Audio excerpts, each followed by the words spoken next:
ഒരുത്തനോടൊപ്പം ഇങ്ങനെ ഏട്ടത്തെ അഴിച്ചു വിടുന്നത് ശരിയാണോ കണ്ണേട്ടാ? നിനക്ക് ഒരുപാട് ആൺസുഹൃത്തുക്കളില്ലേ? നീ പഠിക്കുന്ന കാലത്ത് അവരിവിടെ വന്നിട്ടുണ്ട്, താമസിച്ചിട്ടുണ്ട്. അവർക്കൊപ്പം നീ ചുറ്റിക്കറങ്ങിയിട്ടുണ്ട്. എന്നുവെച്ച് ഞാൻ എപ്പോഴെങ്കിലും നിന്നെ വിലക്കിയിട്ടുണ്ടോ? അത് നിന്റെ സുഹൃത്തുക്കളാണ്. അവരെ ഒരിക്കലും തെറ്റായ കണ്ണോട് കാണേണ്ട കാര്യമില്ല. അങ്ങനെയുള്ള സൗഹൃദങ്ങളാടാ മോനെ പിന്നീട് വഷളാവുന്നേ. അങ്ങനെ വഷളായ ഞാൻ സഹിച്ചാ പോരെ? അമ്മയുടെ ഇവളുടെ ഉൾപ്പെടെ പലരുടെയും വാക്ക് കേട്ടിട്ട് സാധാരണ മാറ്റി നിർത്തണമെന്ന് അയാൾ എന്നോട് പലപ്പോഴും പറഞ്ഞിട്ടുണ്ട്. പക്ഷെ ഞാൻ അത് വേണ്ടെന്ന് പറഞ്ഞത്. അവനൊരു നല്ല ചെറുപ്പക്കാരന്. ഇനി അവൻ എന്തെങ്കിലും മോശ സ്വഭാവം ഉണ്ടെങ്കിൽ അതവൻ പുറത്തെടുക്കുന്ന ദിവസം ഞാൻ പറയേണ്ട കാര്യമൊന്നുമില്ല, അയാൾ തന്നെ ഒഴിവാക്കിക്കോളും. മോനെ എങ്കിലും നമ്മളായിട്ട് അതിനൊക്കെ വളം വെച്ച് കൊടുക്കണോ? ആരെപ്പറ്റിയും ഞാനധികം ചിന്തിക്കുന്നില്ല.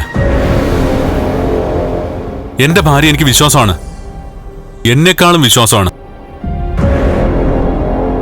അങ്ങനെയുള്ള ആളെ ഒരു നിമിഷം പോലും ഞാൻ സംശയിക്കില്ല.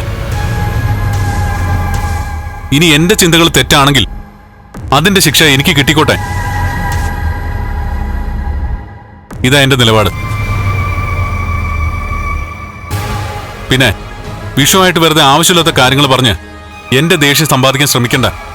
അമ്മയും മോളും കുടുംബങ്ങളിൽ കൂട്ടുകൂടിയ 10 വർഷങ്ങൾ.